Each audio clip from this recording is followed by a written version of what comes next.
Welcome. Thank you for joining us today. My name is John Groh, and I'm the President and CEO of the Rockford Area Convention and Visitors Bureau.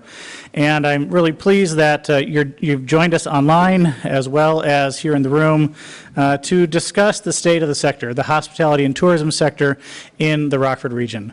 We're here under difficult times. We all know that. And there are challenges that we face collectively as a community and individually as organizations and businesses, but by bringing information to the forefront, by sharing what's been happening within the sector, with elected officials and with each other, I know that we can find solutions that will help us recover safely and sustainably. Today's session is co-hosted by the RECVB, by Burpee Museum here, represented by Ann Weirda, their Executive Director, by the City of Rockford, represented by Mayor McNamara, and our Tourism and Hospitality Working Group, some members of which are in the room and some who are on Zoom. For those of you who are in the room, the individuals that you see on the screen here are panelists in our Zoom discussion, so they'll be able to contribute to our conversation. We also have individuals who are watching as viewers of the Zoom, but you won't see them on the screen, but they can hear us and see what's happening in the room. This camera here will help track our conversation and help broadcast the conversation to those who are following along today. A couple of housekeeping items for those of you who are in the room. If you maintain your social distance, you're able to remove your masks while you sit at your seats. If you are comfortable doing so, again, as long as you maintain 6 feet of social distance, and as your chairs were originally placed, they were 6 feet apart. I'd like to now invite Ann Weirda to welcome us, and then we'll begin the slides with getting into the presentation materials. Ann.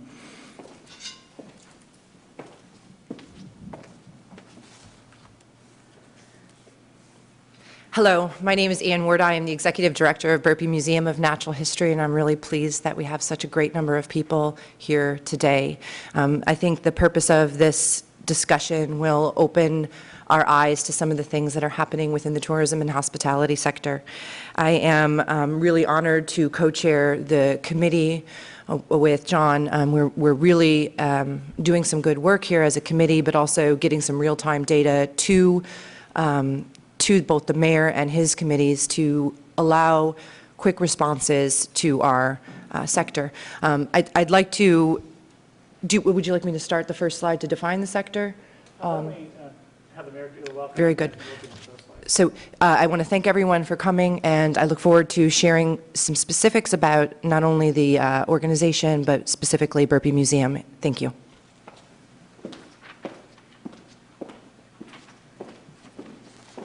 Good morning, everyone. Appreciate the opportunity to be here with you.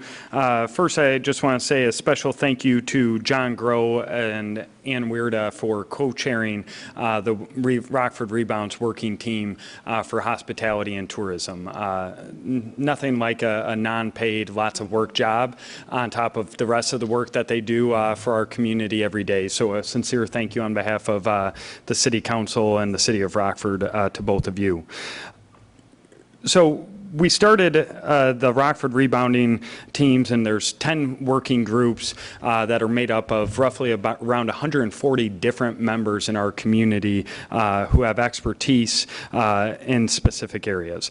The focus here is how would we be able to safely, responsibly, and sustainably reopen our hospitality and tourism industries.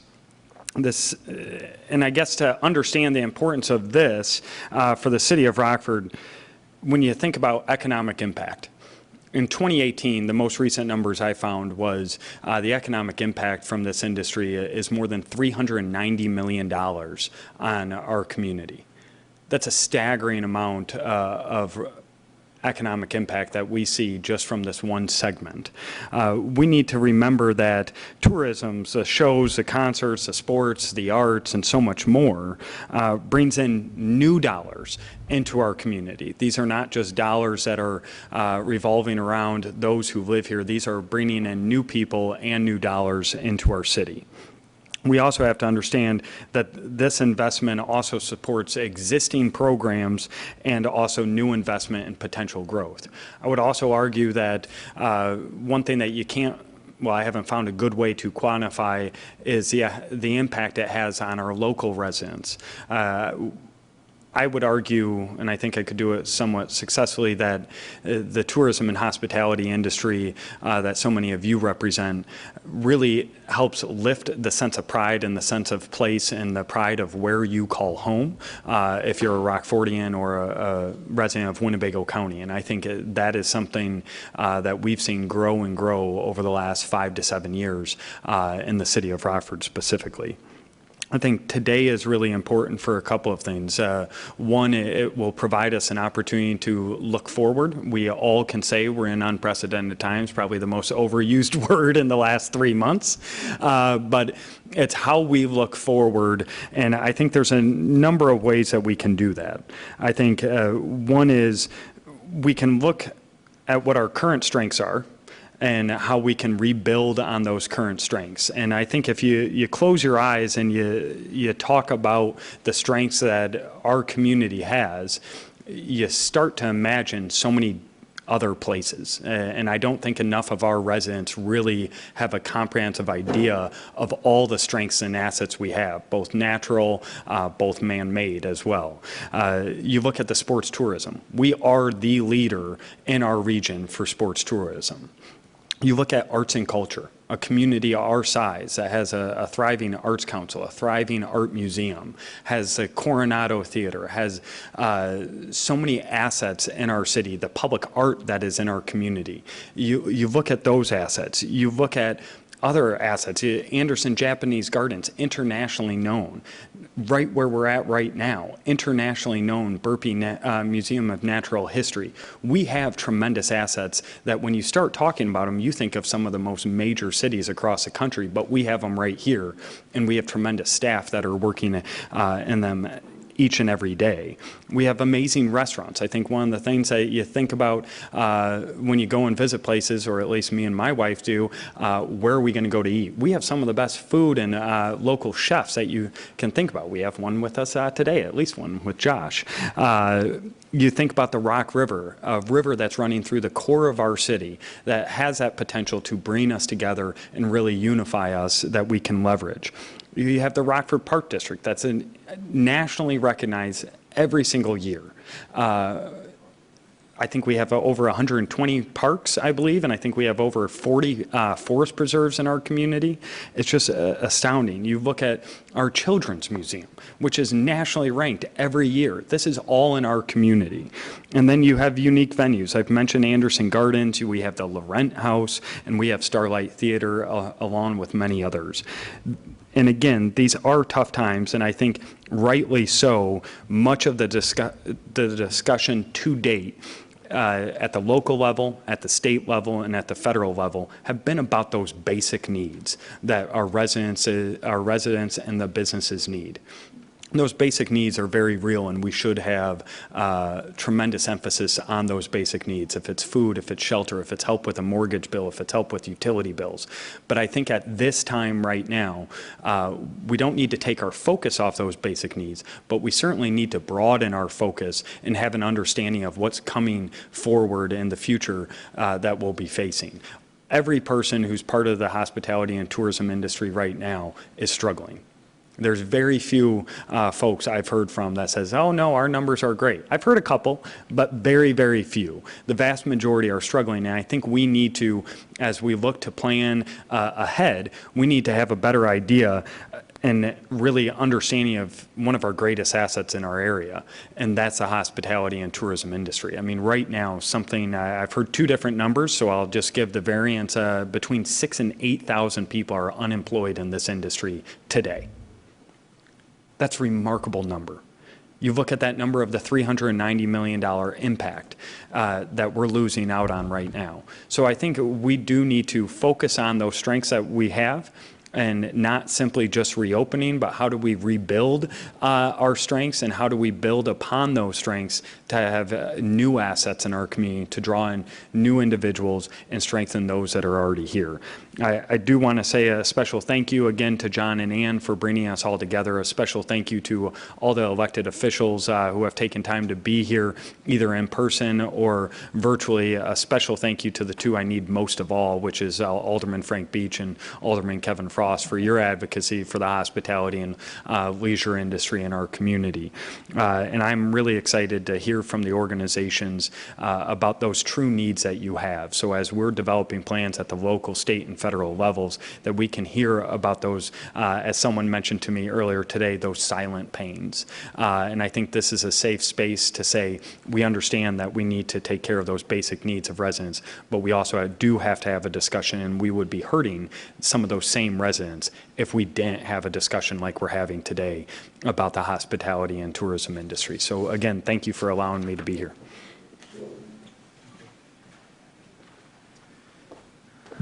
All right. Thank you so much, Mayor, for those very eloquent and poignant comments.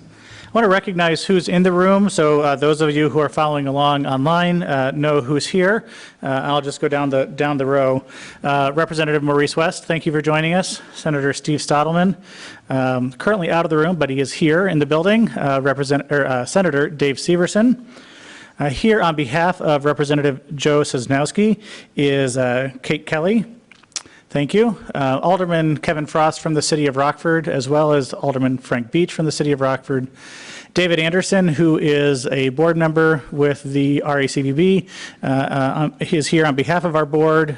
He's a former chairman of our board, and on behalf of the organization that he helps run, and his family has been so generous with in bringing to our community, Anderson Japanese Gardens. The additional individuals who are here will be introduced throughout the program, and so we'll do that in just a few minutes. Following with us and for the discussion online, we have Haley O'Connor from Senator Duckworth's office, Tricia Didich here on behalf of Mayor Dale Adams with the Village of Rockton, Kate Jennings and Miyako Wilson from Congresswoman Sherry Bustos' office, and we're thrilled to have them with us online. All right, just to get into the presentation a little bit, we're going to now move into an update on what's happening within the sector. I'll make some remarks, Ann will make some remarks, then we'll have individual industry representative comments. They will speak on behalf of their own organization or business, as well as the broader industry that they represent. We will then conclude with discussion, a Q&A with our elected officials about what we can do collectively to move forward. And maybe I'll just, here you go. I just want to let you know that these are some of the, when we talk about the sector, these are some of the subgroups, you might say, to the sector: hotels and accommodations. Attractions, that's our museums, our cultural venues, places like West Rock Wake Park. Our venues, when we speak of venues, we mean larger places like the BMO Harris Bank Center or the Coronado Theater, Sports Core 1 and 2, the UW Health Sports Factory, places like that. Retail and service-based businesses with a special focus on independently owned retail establishments. Restaurants, bars, and banquet centers, so that includes our, you know what restaurants are, of course, and bars. Banquet centers like the Standard, like Giovanni's, like the banquet facilities inside of hotels like the New Embassy Suites or Radisson, for an example, or places that have, that are a mixture of attractions and banquet centers like the winery in South Beloit that has, sort of indoor and outdoor spaces. Transportation, and that's a big part of this industry that often maybe we don't think about as much, but includes airlines, motor coach companies, Lyft, Uber, taxi drivers, things of that nature. And then organizations like ours, destination management organizations, destination marketing organization, convention and visitor bureaus is another way to term that. It's a broad sector, as the mayor mentioned, has a significant impact on our community, a significant employment impact, as well as a tax generation impact, and that's what we're here to protect. I'd like now for Ann to just talk a little bit about our committee and the work, and then we'll get back into sort of the state of the sector.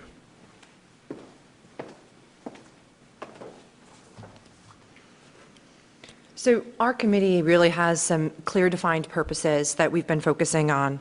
We're reporting in real time, as I mentioned before, passing along recommendations. And of course, after each meeting, we're sharing that not just with the mayor, but with anyone who could potentially be helpful to us.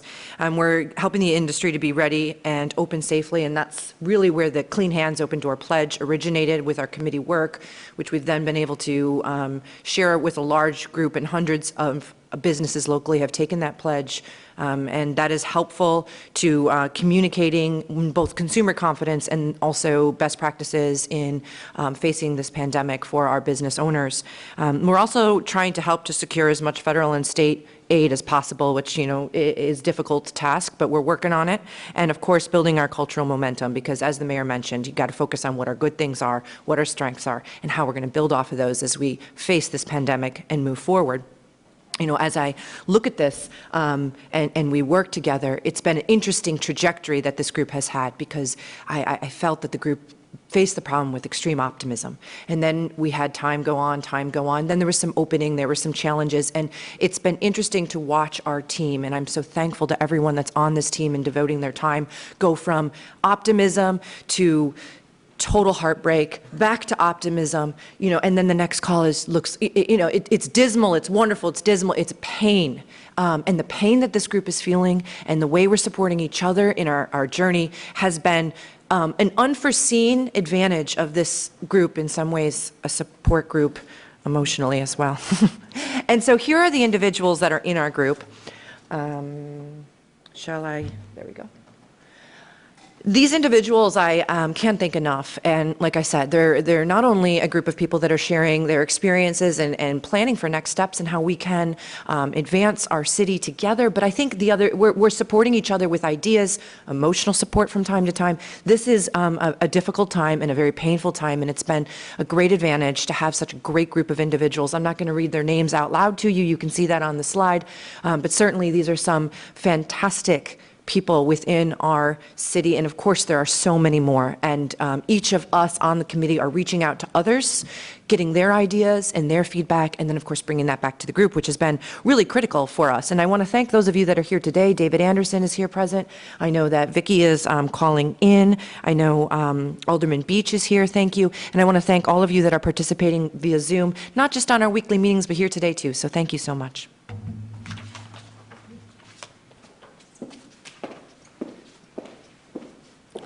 Thanks, Ann. All right, so now to get into really the meat of where we are. The mayor mentioned this and did a great job covering it, so I appreciate that, and so we won't go into great depth. But I want to take a step back to where we started, at least from our perspective at the Convention and Visitors Bureau, in the early 1980s. At a time of really significant stress in our community. The first Mayor McNamara and people like Webbs Norman, Rex Parker from the Clock Tower, and others, John Holleb, came together and collectively, as a means of diversifying our economy, decided that we would invest in tourism strategies to grow the region's economy. And that has been part of that journey that we've been on over these now more than 35 years. In 1984, our organization was founded, and the industry, along with our organization, has grown to have nearly a $400 million economic impact. In your packet, for those of you who are in the room, there's a card with this information on it as a takeaway, and I'd refer you to that. Today, we're not in too dissimilar of a situation with high unemployment, although for very different reasons. One of the things that I note, though, when I look at our local economy, is it is indeed much more diverse and is not so dependent on only one sector. All sectors are currently hurting, we know that, but it is important to note that as a strategy of building resilience into our economy, tourism has been part of that strategy for now 35 years. As a focus by many organizations and led by our organization. These are the statistics that I think are really jarring, and I don't want us to lose sight of. These numbers just came out yesterday for June, our unemployment numbers. The Rockford MSA, so that's Boone and Winnebago counties, at the end of June had a 16% unemployment rate, compared to 5.5% a year ago for June. That means in our two counties, 22,800 people are now unemployed. That is a staggering number. 22,800 people are no longer going to work every day because of, in large part, the pandemic. As a MSA, that is the second highest unemployment rate in the entire state of Illinois, only slightly below the Chicago-Naperville metropolitan MSA. The city of Rockford, however, has an even higher unemployment rate at 18.7%. And for the month of June, that's the highest unemployment rate on record. Well, we've had higher unemployments up in the 20s in prior years, and even recently, for June, that's the highest on record. Of those 22,800 unemployed individuals, 6,100 local residents have lost their jobs in the leisure and hospitality industries, and currently 200 individuals are unemployed in the retail trades. That is a staggering number to me. And if you peel back, and you do have in your packets a handout from the Illinois Department of Employment Securities, if you peel back on that, you see that those are individuals who work in restaurants, who work in hotels, who work in the arts and cultural organizations in our community. Our venues like the BMO Harris Bank Center, which has laid off, if you read an article today, it reminded us that nearly the full staff of the Coronado and the BMO are laid off currently, and with no definitive return to work date because of the pandemic. This is very striking. 35% of individuals currently unemployed are from the leisure and hospitality sector. That is the largest percentage of unemployed individuals out of all unemployed individuals in our region. And that is a statistic that actually tracks federally and statewide as well. The unemployment rate currently within our sector, if you look at number of people who are unemployed now but were working at this time a year ago, is 39.9%. Really a staggering number when you think about where we need to get to. And that's what we're here to talk about. Resiliency strategies, direct aid, ways to support the industry to get people working again. There has been some good news. Going from May to June, we saw 700 people regain employment in retail, as an example, as retail stores more readily open. And I would expect that when we see July numbers, we'll see an uptick in employment gains in restaurants. But we know, and you'll hear, restaurants are not where they need to be, and consumer confidence is not where we want it to be to get people fully participating again in that part of our sector. And so unemployment will continue to lag. This is from the U.S. Travel Association, which is an organization that we belong to and is active on on federal legislation, especially. So for our federal colleagues listening in, I know that you've been in touch with the U.S. Travel Association, or they've been in touch with you. And they're saying that while the U.S. is in a recession, the travel industry is in a depression. And you can see here that 2020 over 2019, there was $1.1 trillion in total spending. And this year, we're looking at a nearly 50% loss, with $505 billion in anticipated or current losses within that sector. And you can see just as you go across the screen here, 8 million jobs have been lost countrywide within this sector. Again, you see that played out locally as well. We've asked individuals from different sectors within the tourism and hospitality industry to speak today. I reached out to 5 different hotel general managers. All of them had to decline the opportunity, not because they didn't want to be here, because they're doing laundry and they're covering the front desk. And they also are on reduced staff significantly. And so I have the opportunity to share with you the pain within our hotel sector. We have about 30 hotels in our Winnebago County community. One just opened, the Embassy Suites. One's getting ready to open in Loves Park. So we're adding to our capacity, and we look forward to that. But it will be a challenging time for them to come online during a pandemic. Hope you can see this here. This tracks weekly hotel occupancy 2019 over 2020. 2019 is the purple line, 2020 is the blue line. Weekly hotel occupancy has gone up since the beginning of the pandemic. We bottomed out at 28%. That's not a good place to be at. Currently, we're sitting around 57%. Our market is performing better than many markets across the country.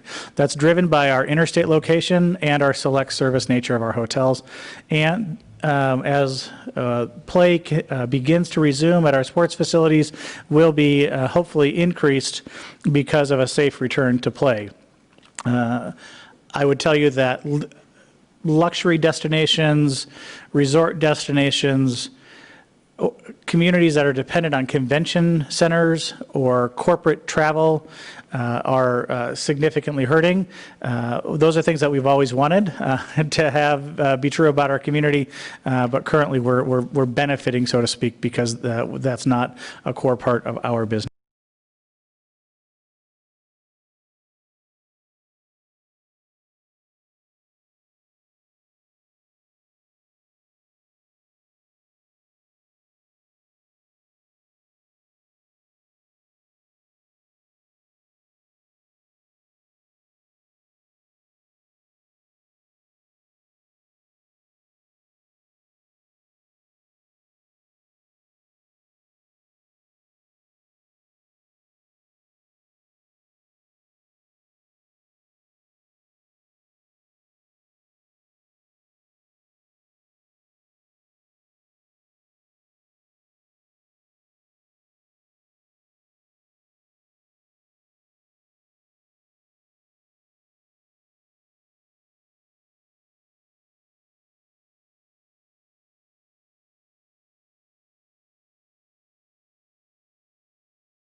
you know what, we'll take our loss and move forward. So what happens when I can't pay the electric bill?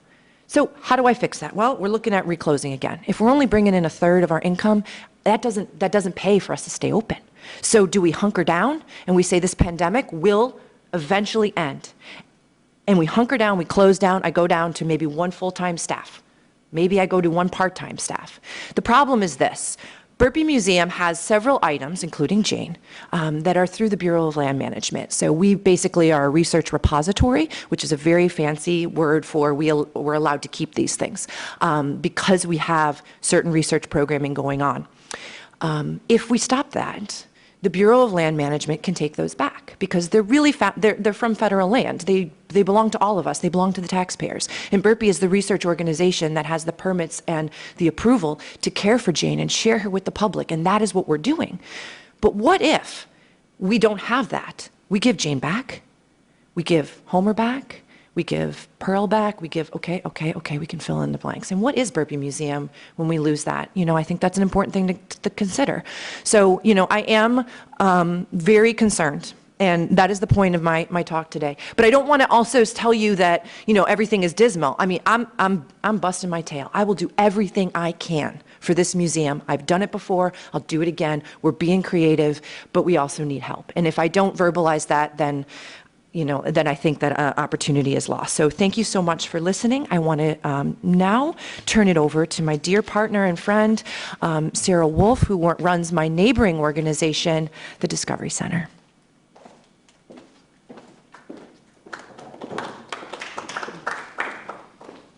Thank you, Ann. I don't know if I'm supposed to be operating this. The clicker there? This? Yep.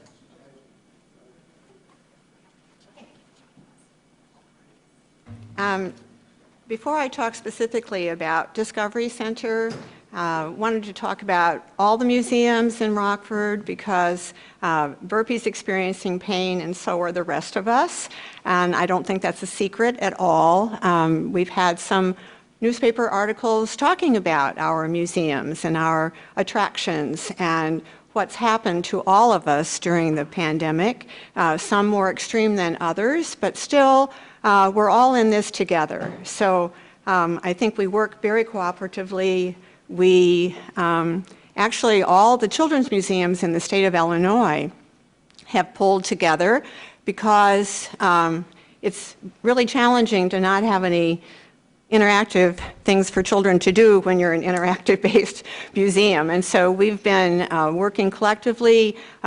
Some museums have already had to close. The Children's Museum in Champaign has closed permanently because they simply did not have enough funds to sustain their organization after being closed for 4 months. So some of the museums and children's museums in Illinois are much smaller than Discovery Center.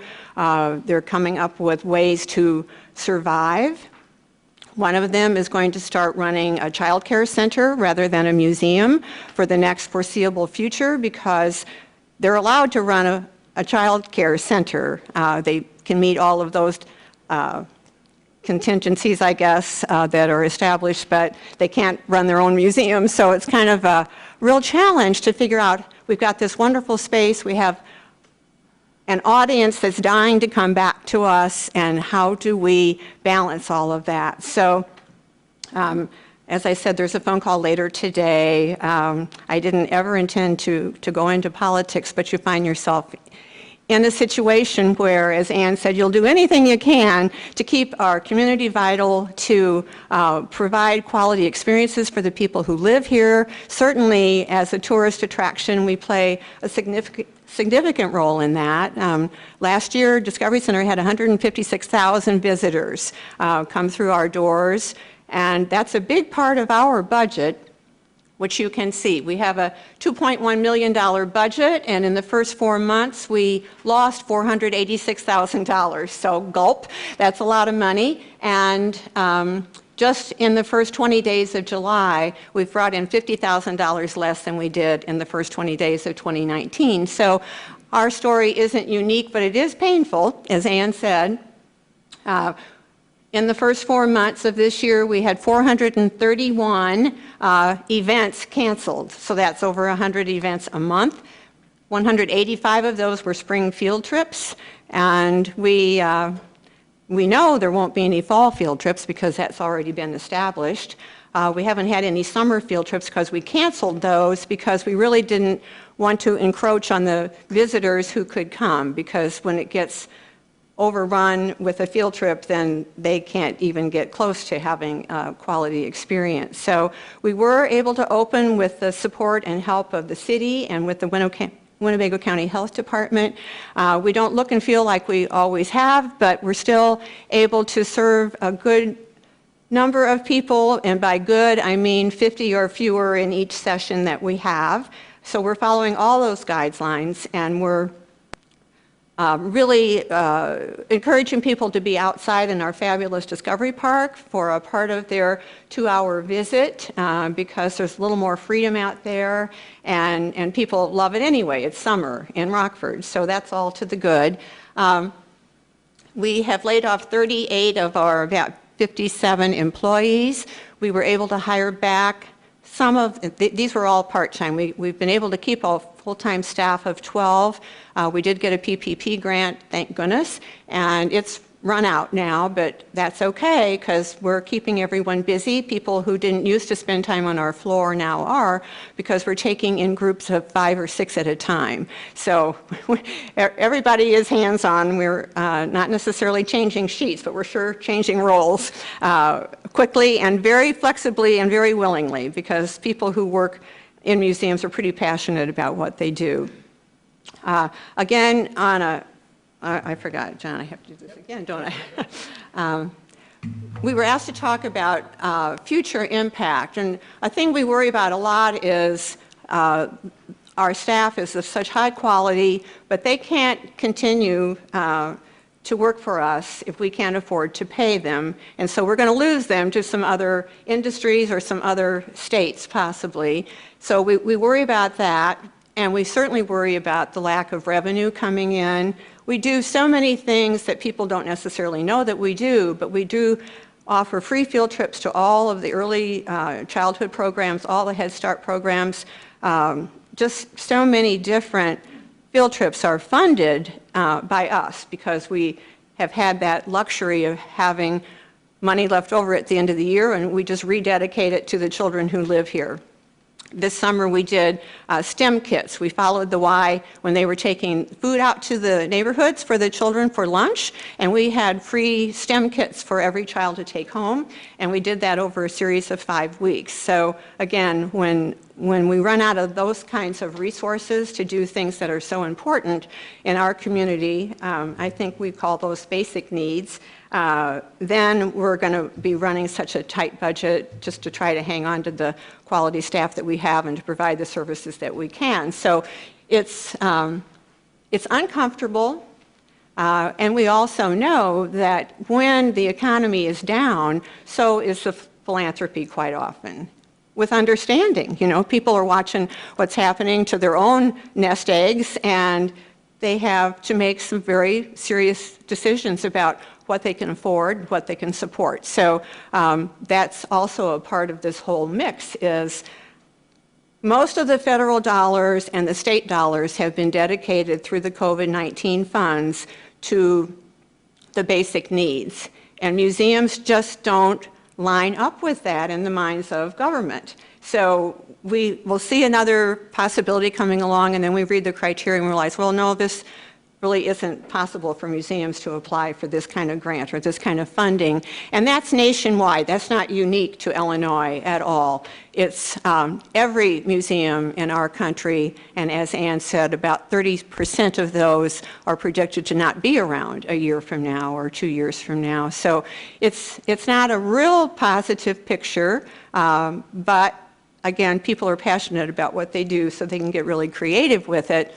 But we're hoping that some things might come the way of museums. One of those is the unemployment insurance. Many, many, many museums are self-insured, and so there's some action now at the federal level, and Illinois is one of those states that it also might come about that we'll get help from the government in paying all the unemployment monies that we're going to have to pay when this all sort of comes to a conclusion. So that was one way that we might be able to make up some of the money that we're losing on a daily basis. And again, the uniqueness of the creativity of the minds of people who work in this industry, I think, keep coming up with ways. Okay, well, we could try this, and we can try another method. One of the museums, children's museums in Illinois, is only doing birthday parties, because you're allowed to do birthday parties, and so they're not open to the public, but people can rent their museum and have birthday parties, and they're doing about 4 or 5 a week, so that's how they have their doors open, so to speak. So enough pain, I guess, and we'll move on to the next topic, but thank you all for your time, and I certainly appreciate all the work that you do on our behalf, because you're there in our corner all the time, so thank you so much. I'm going to have Jared Hennis, I think, is next to speak on behalf of retail. He's, of course, the owner of Rockford Art Deli. I appreciate Ann and Sarah's comments, and I just want to kind of reference that that's representative of what's happening in our museum community. That would include Tinker Cottage, Midway, the Art Museum, the Wheeler House in South Beloit, the Erlander Home, the Ethnic Heritage Museum, the Laurent House, and others. And appreciate you sharing your pain and the realities that you face, because those are what's happening in our many cultural and historic organizations around town. And Jared. Oh, I'll let you get it.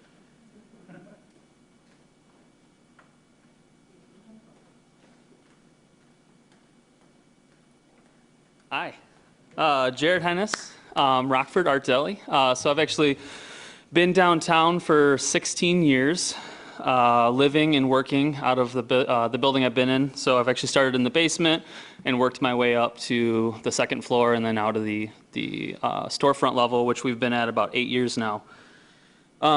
Yeah, so Rockford Art Deli, we started off just as a print shop, so printing custom stuff for businesses, schools, events, and then 8 years ago stumbled upon the gem of Rockford Pride and Rockford t-shirts. And 6 years ago, we started the 815 kind of campaign, which blew up, and now everything in the city is 815 something or other. But we really brought the city together in a way with t-shirts, which has been extremely exciting and very humbling. Never thought it would get as big as it has, just from being a guy that was printing shirts out of his basement of his building. So yeah, we are, I feel like, one of the busier retail components in downtown Rockford, with a combination of foot traffic and custom printing, a lot of the events that we've done. So these are scary numbers to share. We don't actually share a lot of our stuff, but something fun we do. So I want to first start off with when everything happened in March, we pivoted. So we started figuring out how we could make sales with what we do, because we can't have walk-in traffic anymore. We started the Here for Good campaign. I think everyone's probably pretty familiar with it, but we reached out to businesses. They could submit their t-shirt, their business logo to us. We put it on a t-shirt and we would sell them for them. $25, and then $10 from that t-shirt would go back to the business directly. In 2.5 months, we sold over 10,000 t-shirts and donated over $100,000 to 400 businesses, with no effort to them, with all of the risk on us. So that was amazing. And then on top of that, we donate 1% of all of our gross sales to environmental nonprofits. We are part of one of the only organizations in the area part of 1% for the Planet. So we're donating 1% to the non-for-profit. We just donated over $100,000. And then we actually added another one on, the Our Journey mask and t-shirt campaign, with a combination of CVB and the Arts Council. So we were selling t-shirts and masks, and then funds from that were going to a local art grant. So we've, I think, raised over $6,000 to that in maybe a month and a half. So we pivoted. We're doing all these things. We're donating all this money. It's exciting, but we're very swamped. We actually aren't even open to the public yet, because we're so busy trying to keep up with these campaigns, which kind of brings us to the revenue lost. And this is just in June and July. So retail-wise, so our peak season is from May to December. As a retail business. About 80% of our money is from walk-in retail, and the rest is from commercial printing for businesses and schools. We do a lot of events, so all that's canceled. A lot of our walk-in events, our free print days, are a really big moneymaker for us. never really turned into be a moneymaker, but they were. So just in June, we were down 131% from our goal. And in July, right now, we're 172% down on our goal. Some of those are from not being open. But the scary part about being open is all the unknowns. One, we are still trying to keep up. Two, my biggest thing is safety for our team. I'm not sure the rules, the regulations, I want them to be safe and feel safe.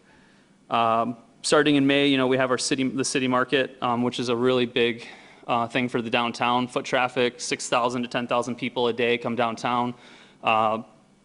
Maybe we're getting a couple thousand. So Fridays have been a scarce foot traffic in the downtown Rockford area. And some of that is businesses aren't open. Some of that is people feel unsafe. They don't know what to do. They don't want to wear a mask, so they're just staying at home. And those are some of the concerns. We have been open the last few Fridays just as pop-up shop. And we've been noticing the really low foot traffic. But a lot of it is, it's been interesting seeing the demographic of people that want to wear a mask and don't want to wear a mask. And then how do you mandate that? How do you tell those people no and yes, and then adding more staff to keep up with that? And right now, we have 6 full-time people and 2 part-time people, which has been great. We haven't had to lay anybody off yet. But with being, $120,000 down in 2 months, we'll have to start looking into that option of either letting people go. But I feel like right now we're busier but less profitable, because everyone's doing more to figure out what we need to do. Is it cleaning the store after everyone comes in? Is it quarantining stuff if people want to try it on? Is it cleaning every single door handle? All these regulations that are still very unclear as a retailer, because I think they're still changing daily. And that's, as the leader for my team and, the downtown advocate is, what are we supposed to be doing to make everyone feel safe? And I think that's still the unknown for everybody is how do we make everyone feel safe? So I think the bigger part of what we're doing now is we're still trying to figure out the pivoting point. When do we open? We are planning on opening in August, so we will see that, what starts happening with our foot traffic again. Even if we're open to the public, we're definitely not going to be hitting the numbers that we hit. So what is the new normal? That's some of the concerns of how do we figure out our new goals, our new profit margin, new products. Are we just selling masks now? Are we selling just PPE stuff? Those are all the unknowns. But I think people do want to come out and they do want to shop. People want to spend money. They want to support locally. But I think they just don't feel safe. From what I've been doing. So as a consumer, I support locally huge. I go support restaurants. I only eat out at local restaurants. I've sat in one restaurant since March, and it freaked me out. And Josh and I were talking, it's not because of the people, it's because of it's not because of the restaurants, it's because of the people. And then just, going forward, as a quick thing was, I didn't put a lot there, but it's scary trying to figure out who we're going to hire. Skilled labor is a big thing, and we pay everyone living wage or higher. I'm almost at $15 an hour for every single staff member or higher, and that's a scary thing to lose because it's took me 8 years to find those people. Team safety is a big one, and then retail downtown, just for going in the future. Right now we're at slow foot traffic. There's no experience. We have no experience downtown because shops have strange hours. We don't know what's open, what's not open. Do you feel safe walking on the street next to somebody? A city market has been helping, but I think everyone's just unsafe and feeling unsafe. But I really appreciate being here, and thank you for listening to what we have to say and for coming into the shop and asking questions. I really appreciate everyone and all the hard work everyone's doing. Thank you. Jared, thank you for your candor and sharing what's happening in your business as that represents what's happening in so many. I think we also want to commend you and thank you for leading the Here for Good campaign. A stress on your business, which benefited so many other businesses. How many organizations and businesses? 400 businesses, $100,000. That's pretty phenomenal. So thank you, especially knowing the stress it's had on yours. We're going to pivot now online. Jay Sandine with the Rockford Park District at the last minute wasn't able to join us in person, so he's going to provide an update as it relates to our venues, more specifically the sports facility, Sports Core 1, Sports Core 2, and Mercy Health Sports Factory. Jay, are you with us and can you hear us? I can. Can you hear me, John? We can hear you, so take it away. All right, great. Thank you very much. And I apologize I can't be there in person. I'm actually kind of scared of Mayor McNamara as a Cubs fan because my White Sox whipped them a couple times last week and I didn't want to be around them. So, but I appreciate everybody taking the time to be here. I want to thank actually Tom for kind of creating the idea of the Rockford Rebound initiative. And we know during times of crisis is actually the time when people rally and pull together unlike any other time. And I can see that happening right now. So although there's a lot of doom and gloom and a lot of terrible numbers, I can see big things happening and big changes and people coming together. So thank you to Tom and his leadership for pulling everyone together. I also want to thank John and Ann for leading this important part of the mayor's committees. John and his team at the RACVB are excellent and very important to our community. And Ann, I just want to say to Ann and even Sarah is, you know, we're family, Park District and museums, and I really appreciate you two being vulnerable with your numbers and the realities of what's happening in the world of the museums and the Park District. And when that quality of life goes away, it makes an incredible impact on the lives of our families. So I want to start off with an important quote in our industry. You might have heard me say it a few times, but I think it's excellent and it's spot on with what we're dealing with today. And it goes like this. What people don't understand, people don't value. What people don't value, people don't respect. What people don't respect, people lose. I've shared that quote oftentimes over the past 3 years as I've been trying to introduce kind of making sure that people understand the true value of the Rockford Park District and Parks and Recreation.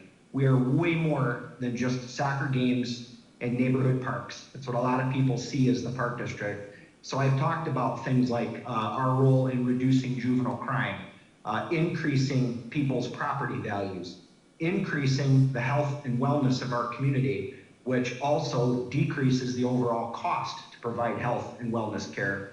Our Park District's role in spurring economic impact with the multitude of tournaments and events that come pouring into this town, in the way that we spur economic development. We also talk about the value of improving our air and our water and our environment through open space at the Park District. My two personal favorites is we are probably the largest first-time employer of kids anywhere around, and that's an awesome responsibility. And then my ultimate favorite is the Park District brings people together of all walks of life, all ethnicities, every neighborhood, every background, all together through the common love of play, and I think that's very important. How I've explained this before is the doom and gloom scenario. If the Park District went away, what do you think would happen to all those things, juvenile crime and property values? Well, never in my wildest dreams would I get a phone call from Dr. Martell on March 13th notifying us that we needed to shut down all the operations of the Rockford Park District. And our community and Park District experienced what life without play looks like. And I have to tell you, it's not a very good thing, as you guys know. A tremendous blow to our community's health and wellness, taking down basketball hoops, putting caution tape and fencing around all of our playgrounds. Youth crime, Park District shuts down, youth crime skyrockets and increases over 100%. No surprise to us. And then finally, with what we're here talking about today, the economic impact, the millions of dollars that pour into our community through our sports tournaments, reduced to zero with the closure of the sports facilities. A couple brutal facts. UW Health Sports Factory, we've lost 30 major events and tournaments. It's around $200,000 of fee revenue for the Park District lost. Mercy Health Sportswear Complexes, almost 70 major events and tournaments, and just under $825,000 of fee revenue lost to the Park District. You can also say that during that time, we've reduced about $500,000 in spending in our local and regional economy to support those events. And even as we're now kind of reopening, we're doing it in a lot smaller tournaments. I think we've got a soccer tournament coming up, the Period Cup, that's got 100 teams. It usually has 600 to 1,000 teams. Finally, why is this so damaging to the park district? Is that we have limited streams of revenue. It's taxes, property taxes, which we've kept flat now for 6 years in a row, and fee revenue. So just the closure of COVID resulted in $1 million reduction in fee revenue to the park district. Meanwhile, our expenses continue to rise every year. The result, and why we're here to start talking about this, is it is going to be extremely challenging, if not impossible, to continue the current funding model and be able to operate these facilities the way that the community has seen it over the years. Something needs to change. We are going to be presenting to the community probably in September, basically a reset or reorganization of our entire park district in an effort to develop a more relevant park system that meets the needs of this generation, not a park system that was for generation 20 years ago. And we're looking to free up resources to put into our priorities, which right now are neighborhood parks. So we're going to need help in order to keep these sports facilities successful. Last thing I want to say is I have to give a special shout out to Mayor McNamara, Mayor Jury, who are helping us out above and beyond. I want to thank 3 unbelievable champions that are sitting in the room today. Senator Dave Severson has brought in so much money to playgrounds, swimming pools, sports facilities. I can't thank him enough. Senator Stoutland, for your support with your basketball camp, helping to keep Sandbar Pool fixed so we can reopen that. And finally, Maurice West, who's bringing in some historic funding for our local children, our at-risk kids in our neighborhood parks. And then another shout out to Frank Beach and the City Council for helping us as well. So that's the type of support we're going to need to be able to keep offering the services that our community expects, needs, and deserves. So again, thank you for letting me take a couple minutes and appreciate everybody's role. We're committed to being a major partner in rebounding and being an even better park district and community moving forward. Thank you. Thank you, Jay. Appreciate your comments and the work that your team's doing. And now to speak on behalf of our arts and cultural organizations, Mary McNamara Bernstein, the Executive Director of the Rockford Area Arts Council, a role she took on immediately before the pandemic set in. Great timing, Mary. I can verify that Jay is pumped for opening day. I saw him this morning with his Sox mask and Sox hat out at the Nicholas Conservatory. So he gave me a few comments to give Tom later. My name is Mary, and I am the new Executive Director at the Rockford Area Arts Council. The Arts Council exists to support, promote, and develop access to the arts for everyone. It's a really big mission statement that we have there. We are the collective voice of individual artists and regional arts organizations. I also serve as the co-chair with Martisha Brown on the Rockford Rebounding Committee for Arts and Culture and Events. So that has been a really impactful process to hear from all the other industries in our region and how we interact with each other and how one depends on the other. I can always rely on my parents' house to have the Tribune as well as the Register Star. And recently I came upon last Sunday's article about the impact of COVID on the arts and entertainment sector. It was really well timed for this event today. The columnist Chris Jones interviewed a handful of staff of prominent venues to quickly learn that we are looking at the decimation of an industry concerning the arts. Artists, no doubt, have a flair for the dramatic. However, in this case, this dramatic statement is rational and verified. The Rockford area artists and arts organizations are no exception to this decimation. This year, the Rockford Area Arts Council is projected to lose up to $135,000 of our $290,000 budget.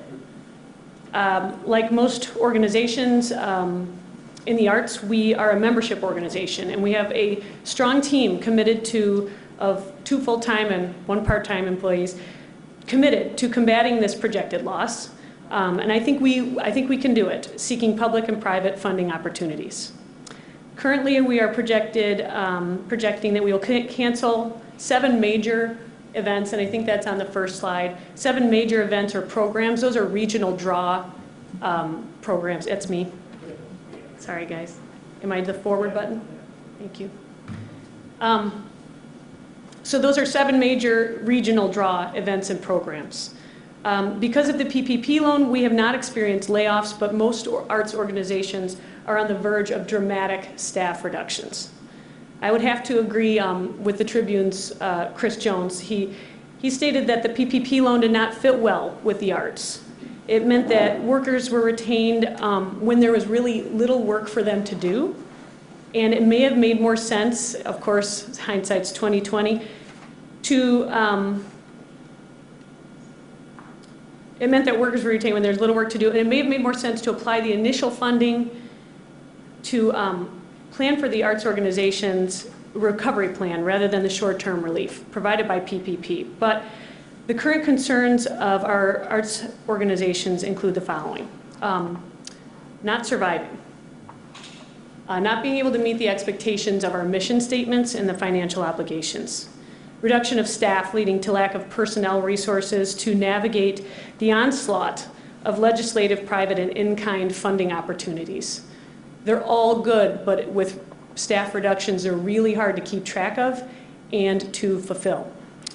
The actual navigation, and certainly the missed opportunities because of the very real stressors that are combined with the devastating impact of COVID on our arts and culture organizations' bottom line. So those very real stressors include job performance, partner and spousal job loss, remote learning for children of employees, technological and personal challenges with working from home, isolation issues due to health restrictions, childcare, and finally, illness. That is not to say that the PPP loan did not allow institutions to look at the potential long-term crisis that we're facing. It did. We are all now keenly aware of what we need to survive the pandemic. Our pain points listed draw a clear picture for organizations like the Arts Council.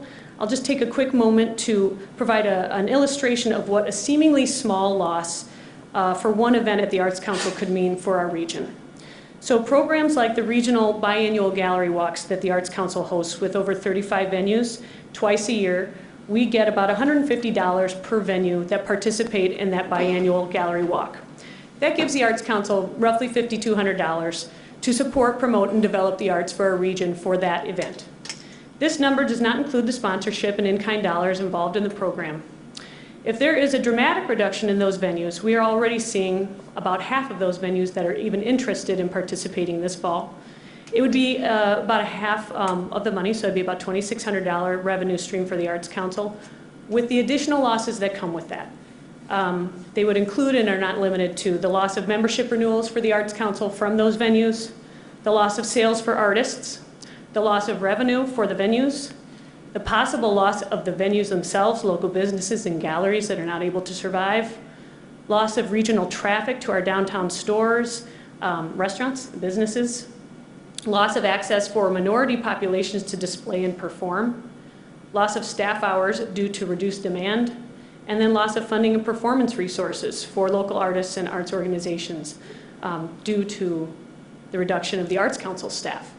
So it doesn't paint a pretty picture when you expand this small loss to multiple programs and events, and then to the arts and culture organizations as a whole.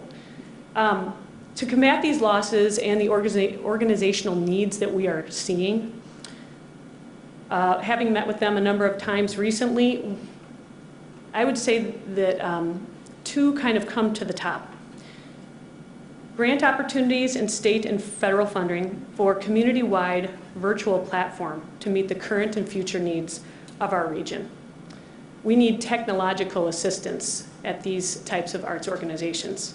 The second way that we combat this is a resource arm, a local federal resource guide to help local organizations identify the resources that are relevant to their organization and to then take advantage of them.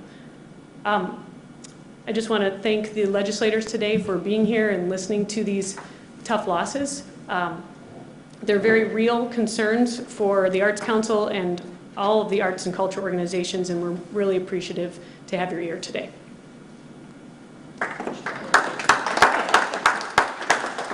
Thank you, Mary, for sharing that. We're going to now transition to a conversation about our restaurants, our bars, our banquet centers. Joshua Binning is going to join us for that from Lucha. Mary talked about our arts organizations, and just to give you an example of those organizations, we're talking about the Rockford Symphony, the Rockford Dance Company, the Art Museum, Phantom Regiment, the Music Academy, Starlight Theater, Artist Ensemble, West Side Showroom, Mendelssohn Club, and others. And so, it is deep. We are richly blessed with artists and arts organizations across the different disciplines within the arts community, and I think we're also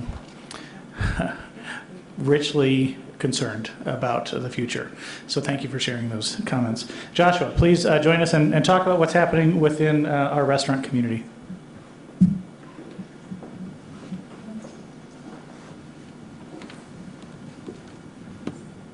All right. I'll keep this somewhat short. We've all been here a little while today. I'd like to thank the RACVB for asking me to be here. It's truly an honor.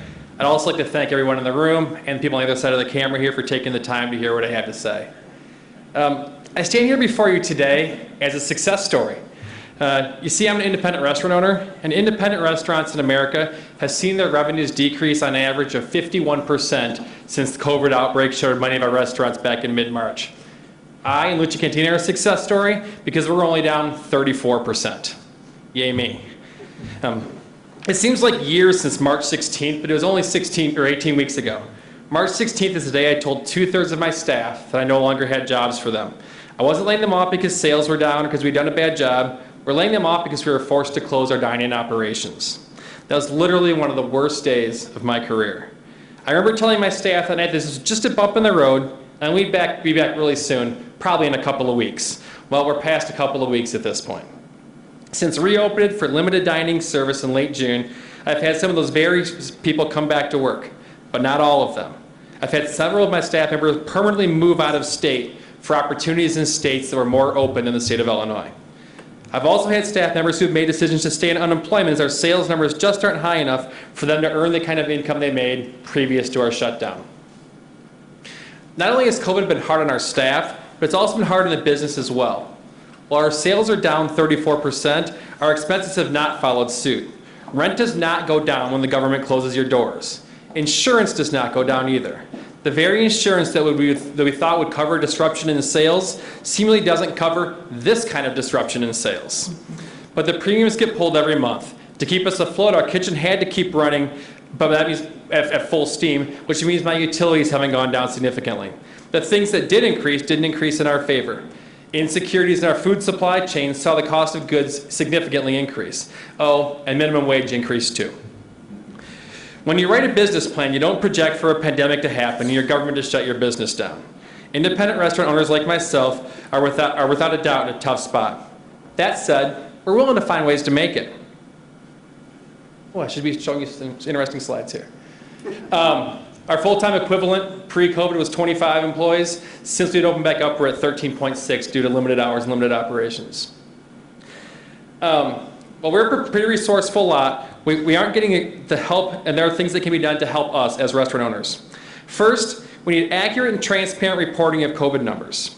We are making business decisions based on the numbers that are being reported. Just while sitting over here, I got a text that Illinois today is at 1,532 statewide cases. That's nice to know, but how is that for my region, my one of 11 regions? We need the information so we can plan accordingly. Rockford numbers are great, but again, how about my region? I need to know if we're going to be rolling back. We need to know when those times are coming. We carry thousands of dollars in perishable inventory. We receive orders twice a week. We need the information so we can help make informed decisions about how to purchase that inventory. As part of the reporting numbers, the public needs to know what the real risks are. We are inundated with statistics from the University of Facebook, and that misinformation is misinforming our guests. Our guests aren't scared to come out to eat because they think their favorite local restaurant isn't sanitary. They think people at the next table aren't sanitary. People need the information to make informed decisions for themselves and their families. They need to be told how to go out to eat and how to go out to their parks and museums and how to do that safely. And third, restaurants need resources. If you want to see a scrappy bunch of people that can make business happen, find some restaurant owners or find anyone in this room.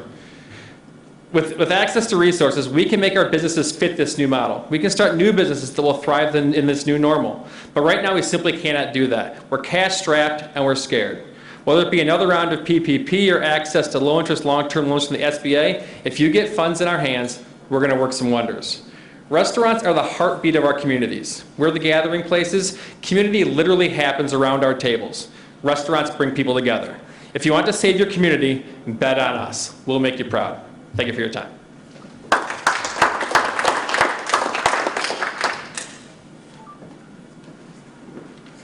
We're now going to move on to a period of just discussion. We've shared a lot with our elected officials, and we now would like to have a discussion as well as with the individuals who are on as panelists on Zoom. We know we're running up against our deadline, but we do want to have some conversation here.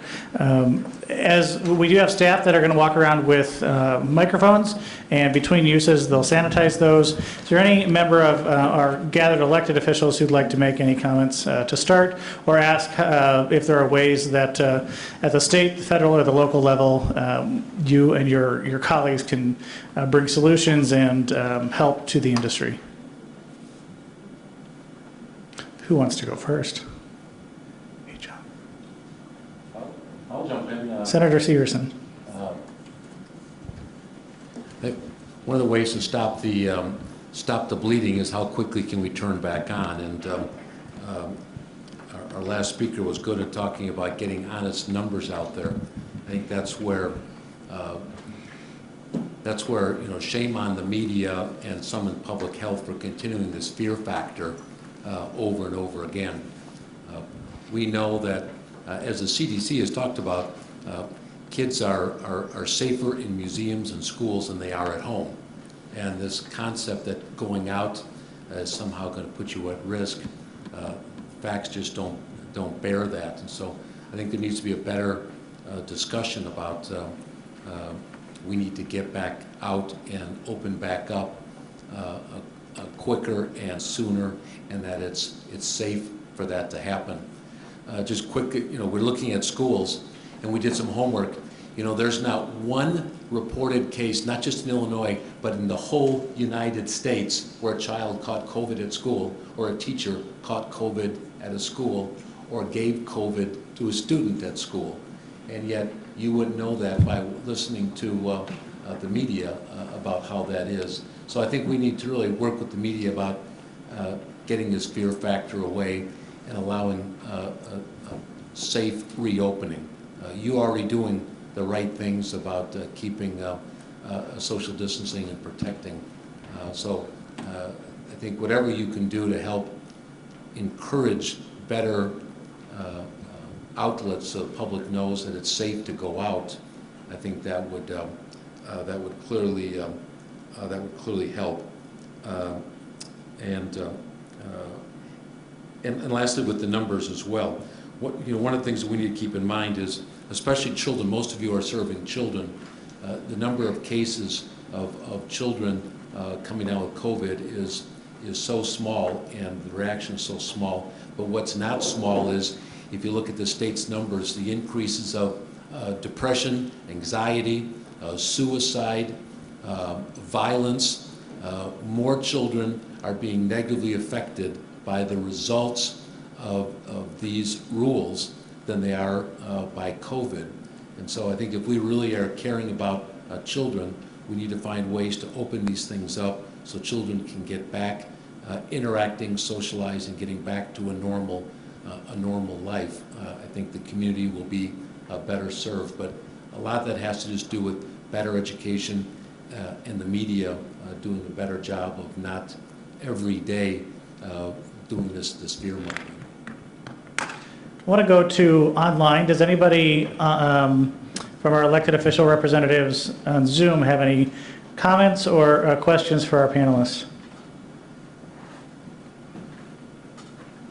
If you do, you can just speak up. I hope they're unmuted up there.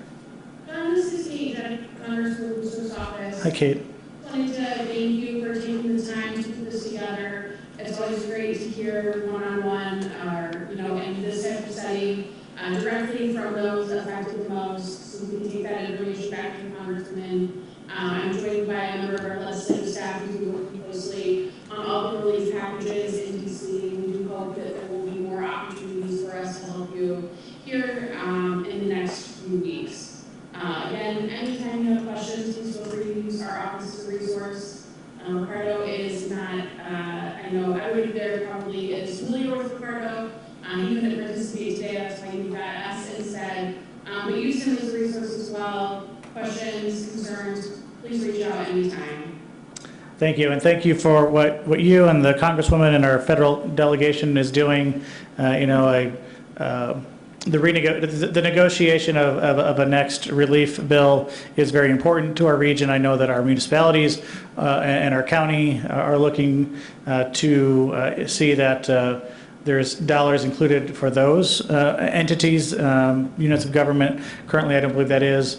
The importance of including organizations like ours, 501c6 organizations, in any extension to the PPP program would certainly be helpful. Thank you for your comments, Kate, and please give the Congresswoman our regards. Senator Stottleman. Hello, everybody. Is this on? Can you hear me? I believe so, yes. All right. Well, I appreciate the conversation. It certainly is a sobering conversation. I don't think it's anything we weren't expecting or maybe weren't aware of, but certainly when you see the specific numbers that each of you presented, it certainly is it's very a stark reality as far as what we're dealing with. And I think the hospitality tourism industry probably is one of the hardest hit sectors, right, that we're dealing with right now. You're dependent upon consumers. You're dependent upon their confidence to be out. And as has been stated several times, right now people's habits have changed. That confidence isn't there right now. And we can have a debate about government roles, responses, and philosophies, and we've certainly been doing that in this country. It's amazing how, in my opinion, it's become really politicized. What you think of science, what you think of medicine, is now dependent whether you're a Democrat or Republican, and that's crazy to me, how we're debating get guidelines that prevent the spread of the virus, and it's become incredibly politicized. The bottom line here is until we find a way to control the virus, contain it, that's going to determine our immediate future. It's not a political response, it's a medical response, and how will we contain this virus. That's what we're up against, and that's what's frustrating because that's something we can't control. This virus is incredibly contagious, it's still mysterious. 150, how many people have died? 150,000 people died in a few short months. A lot of people get it, aren't downplaying it, but that's what we're dealing with, and it's frustrating because we can't control that. We don't know what's gonna bring, and the trends right now aren't in our favor. I mean, you look at what's happening elsewhere in the country, especially in the South and West. You have dozens of states. You see an incredible surge of the virus. You have hospitalizations increasing. Systems are becoming overwhelmed. ICU units. You have governors, and including Republican governors. I can't believe I have to say that. Shows me how politicized it's become. But you have Republican governors putting restrictions back on, closing in dining, shutting any places they have large gathering spots because there's been a surge in the virus. So that's the facts on the ground. No matter our political philosophies, that's what we're dealing with. Here in Illinois, we have basically been open with safety guidelines since the beginning of summer, and obviously more restrictions were lifted a few weeks ago, but we are now seeing the past week or two an uptick in cases. We're still far below other states because our metrics have been much better than most other states as far as containing the virus, but now that's changing the past couple of weeks. The last thing I want to see is that trend continue in this state, and we have to go back to what other states in the South and West are doing. They're putting more restrictions on. So it's incredibly frustrating, but we have to realize what we're dealing with this virus, take it seriously, and what the facts on the ground are. Just a couple of thoughts. Obviously, we need to secure state and federal aid as much as possible. I'd like to hear what you are doing individually with that. It's been frustrating. The first round from the federal grants were very geared toward big corporations. A lot of the smaller operations, museums, restaurants, did not tap into that. At the state level, we've had a number of grant and loan opportunities that try to catch those who have fallen through the cracks. That effort will continue. There's a lot of strings attached to the federal aid, and so that's been frustrating as well. We've not been able to divert it to those areas that need it the most. So those efforts will continue. I would urge you to contact your congressional representatives as they discuss another aid package, because I think we're seeing as this virus continues, the need is great, whether it's state and local governments, their revenues, local museums, local businesses, they need help. So whatever is coming down from the federal government, get your word out, advocate for that, because we're going to desperately need that. From the state level, I think as a local delegation, as we continue to battle through this, we want to make sure your capital needs are met, whether it's an HVAC system here for the Riverfront Museum Park, and making sure as much as possible through the capital program that we take care of your capital needs. So when that time comes, and hopefully we can get beyond this, and we don't know when it is, that you have the structure in place, that you're able to rebound as quickly as possible. And so I think we've had some success in this most recent capital plan to get line items in there.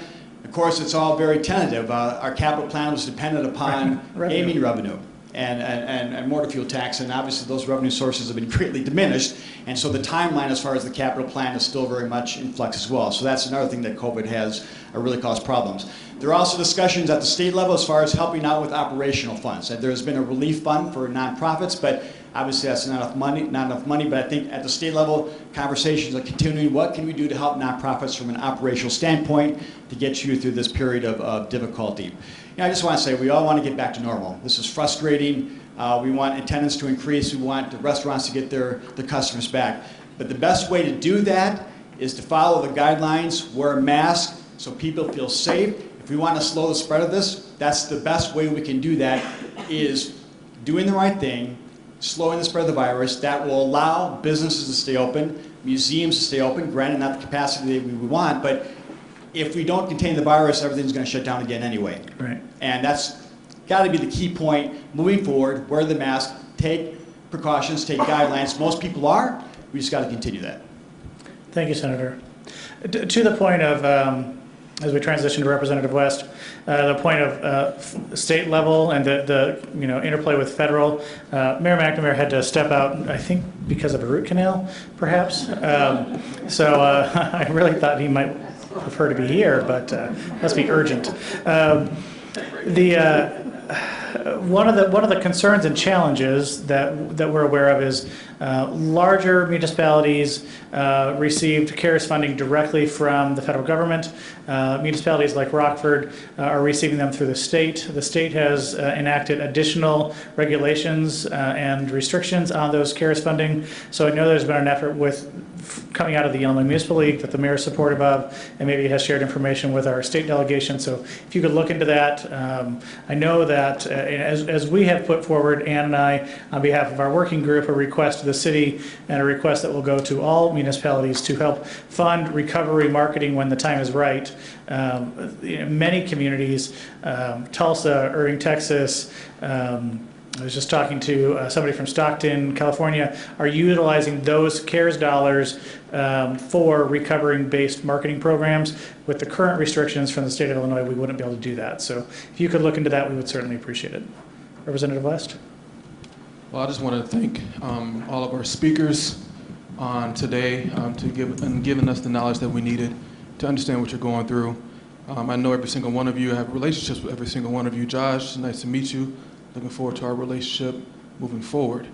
As I think about what's been said and what you all were talking about, the thing that sticks out of my mind are two things that needs to be addressed. One, consumer confidence is the ultimate driver to this. And even if we open up fully right now, we lift all restrictions, as every single one of you know, if the consumers are not confident in coming into your establishment, they will not come. And so we need to make sure we're doing everything we can, as already has been said, to reduce the numbers, decrease our positivity rate, so that we can increase the consumer confidence in our region. Another thing that needs to be addressed is how our museums, how our arts, our artists, everyone is being overlooked by some of this funding. And as a music composer myself, and a former board member of the Rockford Area Arts Council, family worked at the Discovery Center, multiple events that I had through my church right here in this room. I understand how important it is to make sure funding is prioritized to you as well, along with our small business owners and our restaurants. However, as already mentioned, and it's been the biggest stressor for myself, we need to be unified in how we combat this. I look at it in a different perspective. When it comes to consumer confidence, as we know, consumers is a diverse and a general term for every single person in our community.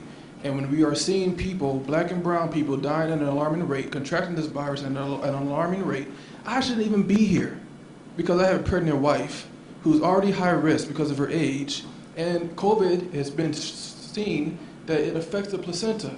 So I shouldn't even be here, but I understand the importance of what's going on. On top of that, black women have high mortality rates, so I shouldn't be here. But I understand that we need to come together and help and be unified, forget the party lines, and be unified in how we combat this virus here in Illinois. As you see in other states, where restrictions are loose, we've seen states such as Florida have 15,000 new cases in one day's time.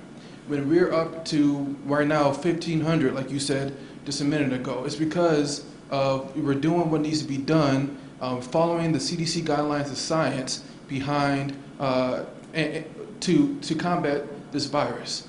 If we can all just come together, I'm hoping that we can then decrease this virus so that we can open back up, increase consumer confidence, and so that our numbers will look differently. That's the biggest driver. And so when someone like me comes and tells you that I'm thinking about the black and brown community and how they're being affected, and that does not mean I'm not thinking about the small business owners. It does not mean I'm not thinking about the restaurants, because those same people are the people working in your small businesses, in your restaurants, in the museums. And so if we can come together and listen to the science and not listen to fear-mongering of what things look like, and students did not contract the virus. Well, because we closed the schools. That's why they didn't contract the virus. And so now if we want to open, and now here in Rockford, our #1 employer is who? The Rockford Public Schools. And so even if our children do not contract the virus, if we reopen, the teachers, the paraprofessionals, the principals, we're putting them on the front line. And so we need to make sure that we decrease these numbers. I'm with you 100%. We are with you 100%. We need to get to the point where we work together. CDC even said themselves, if we all wear masks, we can flatten this curve to almost to zero if we just wear masks for the next 6 months. So I'm with you. I support you. We all do. And the biggest thing that we need to focus on is the new package that's coming from the federal government when it comes to the state, ensuring that money is given to our small business owners, our local restaurants, our museums, and not big corporations, and to try to make it to where there's not this lottery system of seeing who gets picked, or letting it be randomly picked, and those who are, and majority of the people who are not randomly picked happen to be the ones who need it the most. We need to make sure it is effective and is strategic on who gets this money, especially here in the Northern Illinois region. And I'm committed to that with you all. And once again, thank you for this state of the sector. And you all know how to reach me. And Josh, we'll connect afterwards so we can stay connected. Very good. Well, we're at about the time that we should conclude. So I'm going to ask my co-chair and Weirda to make a few remarks. I know she wants to. And if you could just close us out, that'd be great too. Thank you. Again, thank you to everyone for attending. My quick comment was, first of all, a thank you and also a request for leadership in a unified front and how we control the virus. I think no one here expects there to be people coming into our organizations at the same rate as previously. I think as a molecular biologist myself, my cousin actually passed away from COVID last month. He was a 37-year-old ER doc in Detroit. He contacted the virus on the job, and he passed away from it, leaving behind a wife and three children under 6. We understand that this virus is serious, and we understand that it needs to be controlled, and we understand it's going to impact our businesses. And as a result, we can hunker down and we can wait. But we can't wait forever, right? So if we say, okay, we're going to wait for 6 months, and I'm going to make my resources and extend it for 6 months, okay, we can do that. Can we extend it for 2 years? No. And I think that's where we've got to have a unified nonpartisan approach to what the best recommendations are for how we can move forward. And I appreciate everyone here. I appreciate you advocating for funding. I appreciate everyone listening to what we have, and I appreciate our people that are online, and I appreciate our committee. So thank you to everyone for being here, and thank you for listening, and thank you for your advocacy, your continued advocacy. So thank you. Everybody have a great day. Continue to be well, stay safe, wear your masks, wash your hands, watch your distance.